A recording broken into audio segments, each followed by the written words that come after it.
Hey guys, so this is array of strings. Normally when we want to set an array, we do something like this. We say name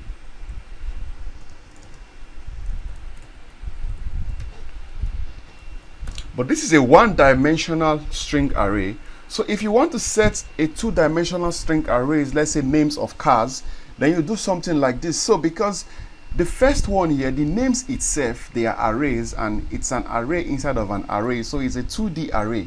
So that is why you have to do this. You have to set the first array and the second array, so that makes it a 2D array.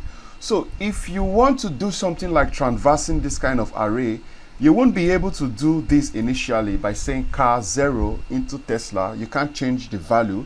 Instead, you have to use the string copy function from our string functions from the last video.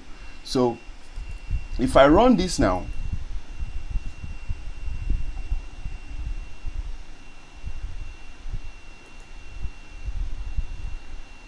so when you do the string copy function, save, sorry.